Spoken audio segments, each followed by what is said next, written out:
时候回去啊？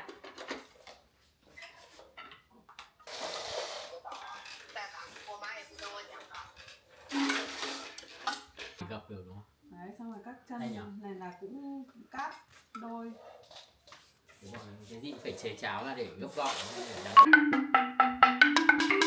Đây là bị vỡ.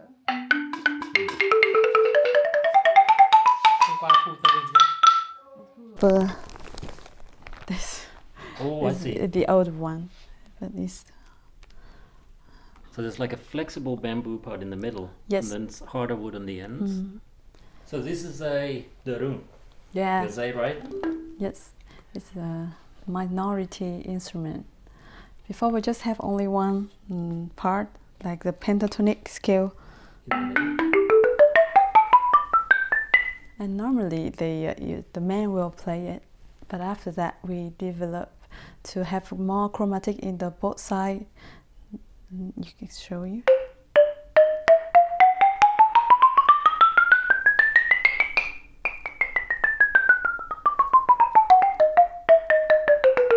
Like that. And also understand the mallets are that length they are because that covers exactly an octave. And this the long, well, exactly like 1 octave. You see.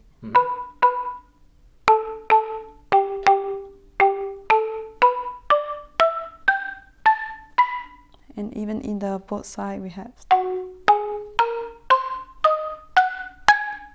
So we have a few ways to play the darung. Like we just hit one, or we can hit the 1 octave.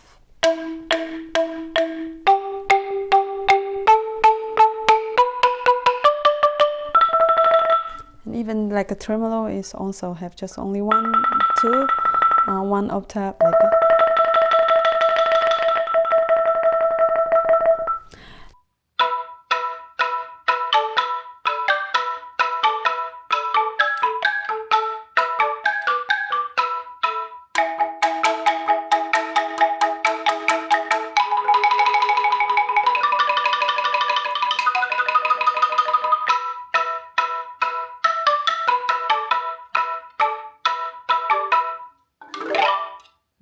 Super cool. Yeah, thank you. Thank you for showing us. Hi, I'm Nicolaj from Bunker Samples, and that was my good friend Thuy demonstrating a Vietnamese instrument called darung. It's an ancient instrument from the central highlands of Vietnam, and the earliest versions were pentatonic only, just a few bamboo tubes. But it developed over time, and the modern version is completely chromatic, so it can play in all keys. It is widely used across all of Vietnam for all kinds of different music, and even though that's the case, it's never been available as a sample library until now, because Thuy and I got together with another friend, Quang, who owns one of the best recording studios in Hanoi, and we made this.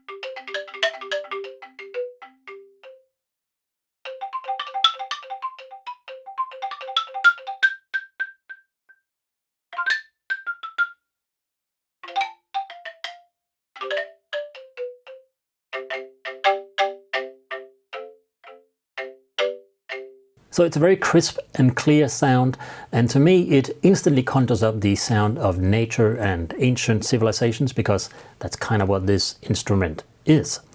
It has a very short decay, and that means it takes extremely well to reverb, particularly dark reverbs like this.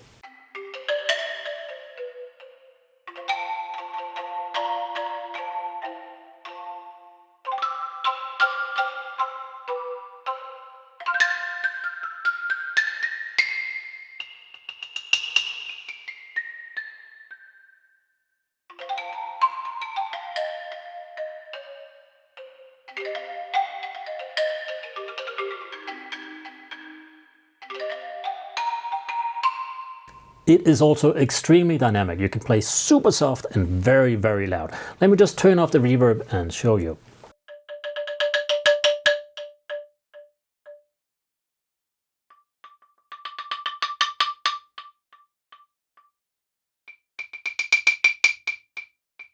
It is also agile. It can play really fast, just like the real thing. Here is a short passage from a demo I wrote.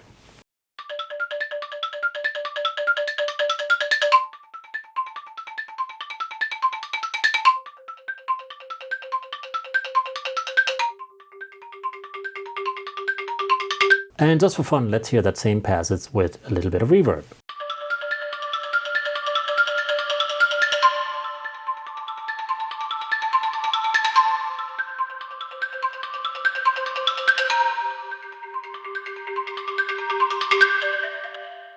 So as you can hear, you could replace your orchestral xylophone with a darung.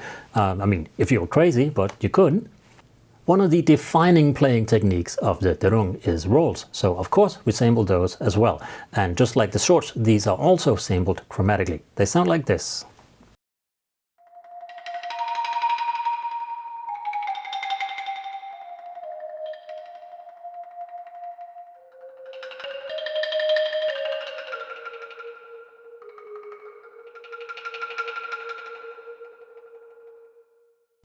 As you can see, I'm using the mod wheel to control the dynamic of the roll, and that is done with this slider. If you want to change that to another CC, you can do that by right-clicking.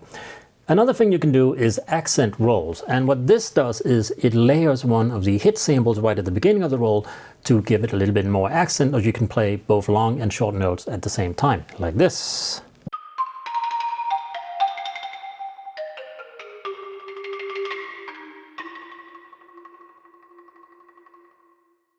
To make it suit your playing style, you have independent ADSR controls for rolls and for hits. And you can also turn on hits one shot, which means that it plays the whole sample no matter what your ADSR settings are. Expression is just an extra dynamics control, and I have mine mapped to CC11, so you get a little bit more control.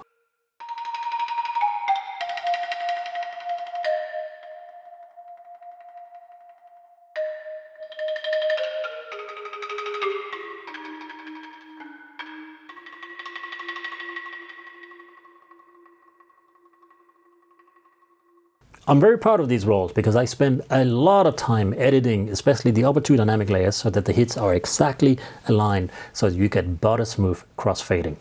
Speaking of rolls, I just want to mention another way to do it.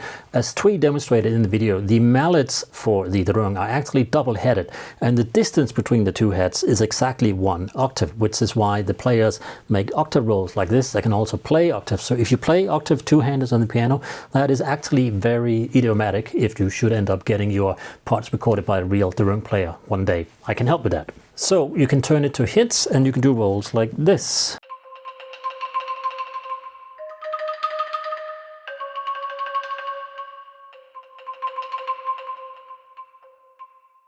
I'm a terrible piano player and I haven't practiced in months, but you get the idea. You get a lot of control doing it that way, and it is the natural way, so to speak, for this instrument. Other things worth mentioning are in the settings menu here. Here you select rolls by either a key switch, and you can move that by dragging here. And if you want fine control, hold shift on your keyboard while you drag, and then you can put these two key switches exactly where you want. And now these two will switch between the hits and the rolls. You can have a momentary key switch that turns green, and again you can move that and put it exactly where you want. Now it's here. That means as long as I hold this F down on my keyboard, we are on the rolls. And a moment I let go, it switches back to hits. So hits is the default articulation. If you select this switching method, hold the hotkey down to switch to rolls.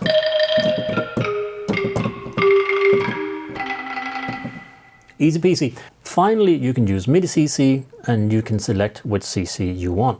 I have it set to 64, which means if I press the sustain pedal, it switches to rolls. But this is only really useful if you're just playing one note as a roll, because of course this is also going to sustain the note. But you could select another CC to get around that. So a lot of flexibility in how you switch between the two articulations.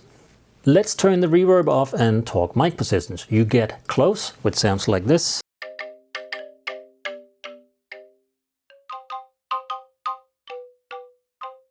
And that is actually a player perspective. The microphones were placed on the sides and behind Thuy as we recorded it. Then we have a couple of microphones in front of that, two 414s and a U87. We call that the mid perspective, and it sounds like this. And then we have far, with the two Telefunken M60s right at the back of the room. So you get a bit more distance. And of course, all together, you can mix and match as you please.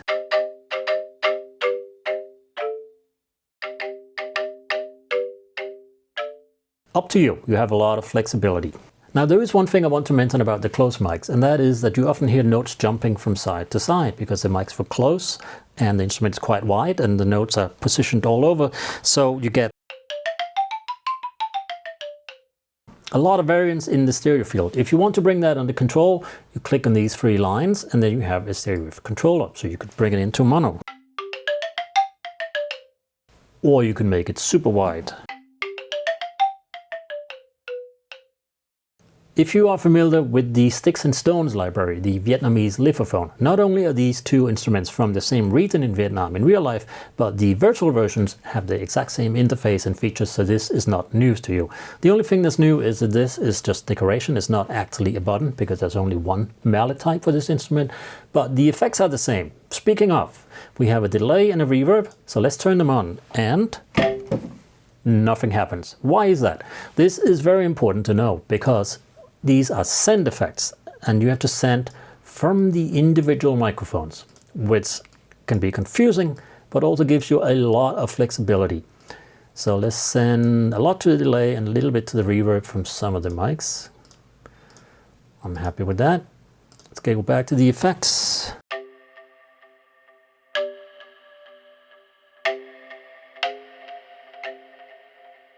This is the replica delay. You have all these different modes. I like diffusion quite a lot. You have a bunch of different controls.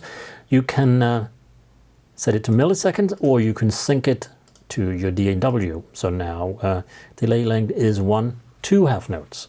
For the reverbs you have all these spaces, you have some plates, and then you have these more sort of sound designy things and a few self-explanatory controls.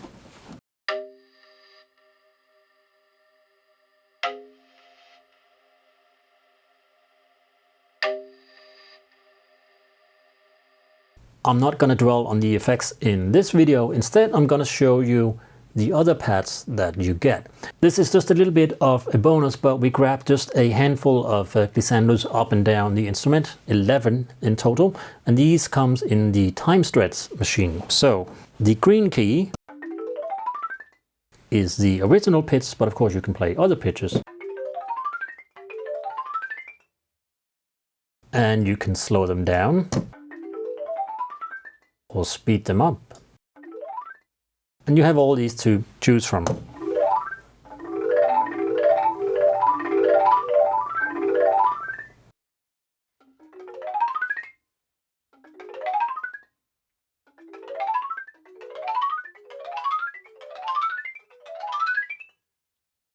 Before we go on, I just want to talk about what's going on with Native Instruments and Kontakt.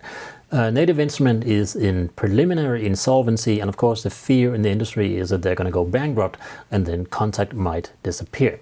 So I just want to assure you, my customers, that if that happens, and I really don't think it will, I've read a lot about the case and I think everything is going to be okay, but in case it doesn't, you will still be able to use bunker samples. I've been involved with the team that's working on Coda Sampler, which is aiming to be the sampler of the future, and quite a few of my libraries have already been ported over to Coda, and my plan is if Kontakt does go under, you will get the Coda version for free.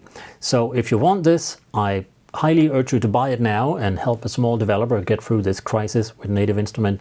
And my guarantee to you is that you will be able to continue to use your bunker samples instruments no matter what happens with Native Instruments and Kontakt. So don't worry, okay? So that is the Vietnamese darung. I hope you enjoyed this and see you on the next one. Bye bye.